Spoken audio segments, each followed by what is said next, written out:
Margaret, a lot of attention is on the chain of custody rules, whether to use mass balance or book and claim.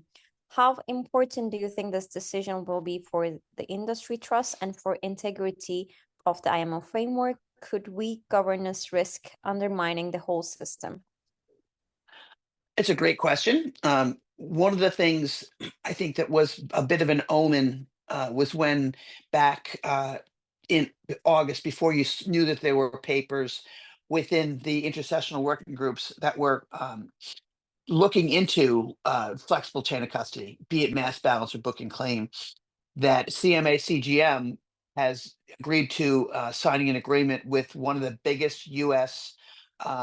RNG companies. And when I say it's an RNG, renewable natural gas, it's called Vanguard Renewables, and they most of their business is not done via physical supply. It's all due verifiable chain of custody.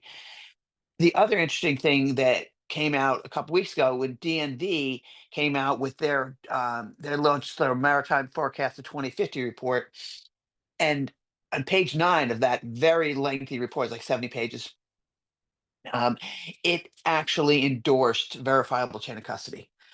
And one of the things that I thought was fascinating was the fact that it had been crickets before that. And then when you did the deep dive and you looked into the IMO papers that were being prepared ahead of this special session of MEPC, there were two, one from Korea and one from the cruise lines, that actually said this is the way to go. And the DND point on that is basically saying if you support the use of a verifiable chain of custody, it gets us to a point where we can move to other uh, approvals for actual physical supply. This is the best way to get there. Is it perfect? No.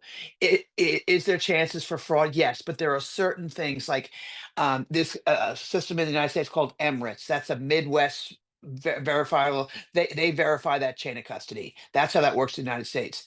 And you're going to have a platform called Catalyst, and that was developed by Maris McKinney, the Maris McKinney Center, and that looks into verifying the chain of custody as far as this. Yes, in a perfect world, you would love to say, let's take all this RNG, let's aggregate it, and let's liquefy it.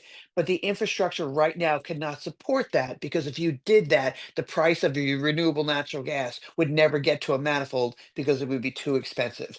So again, is it a perfect solution? No, but it gets us to a stage where you can aggregate this eventually, but that will probably take a decade. And this is the best way, because if you reflect on methanol and LNG, that is the order book right now. And those are two ways you can get a renewable version of both of those fuels onto a ship.